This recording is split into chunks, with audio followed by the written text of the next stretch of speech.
গাজীপুরের কালীগঞ্জ পৌরসভার ৯ নং ওয়ার্ডের দেউপাড়া এলাকায় ২.৫ বছরের এক নিষ্পাপ শিশুকে বালতির পানিতে ডুবিয়ে নৃশংসভাবে হত্যা করা হয়েছে।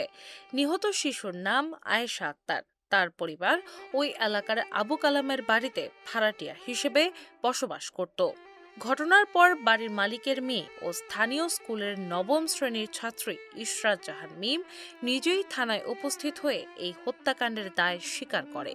সামাজিক যোগাযোগ মাধ্যমে ছড়িয়ে পড়া এক ভিডিওতে ঘাতক মিমকে অত্যন্ত ঠান্ডা মাথায় ও স্বাভাবিক কণ্ঠে নিজের অপরাধের বর্ণনা দিতে দেখা যায়। আমাদের নিজের বাসা। ও আচ্ছা, তোমাদের বাসা। তোমার বাবার নাম কি? আবু কালাম। আবু কালাম। তোমার মায়ের নাম? নাসরিন আক্তার। তুমি কোন ক্লাসে পড়ো? তোমাদের গ্রামের নাম কি? দেওপাড়া।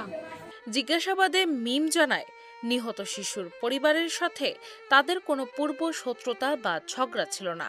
স্রেফ কারণ ছাড়াই হঠাৎ করে সে এই কাজ করেছে। ঘটনার সময় আয়েশা কলের পাড়ে ছিল। মিম ঘর থেকে বের হয়ে টিউবওয়েলের পাড়ের একটি বালতিতে প্রথমে পানি ভরে।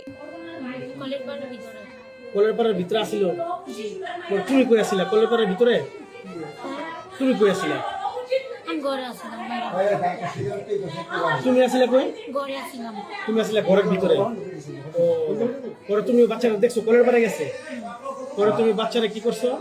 পরে শুকায় মেরে দিছি। এই বালতির মধ্যে পানি ছিল না পানি ভরছিলা? আমি বসছি। তুমি পানি ভরছো। পানি ভরে তারপর কিভাবে তারে কিভাবে চুবাইছো?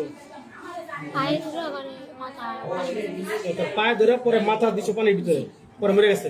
এরপর সে শিশু আয়েশাকে পা ধরে উল্টো করে প্রায় ৫ মিনিট বালতির পানির ভেতর মাথা চুপিয়ে রেখে শ্বাসরোধ করে। কিশোরী মিমের এমন রোমহর্ষক ও বীভৎস কর্মকাণ্ডে পুরো এলাকায় তীব্র চাঞ্চল্য ও আতঙ্কের সৃষ্টি হয়েছে।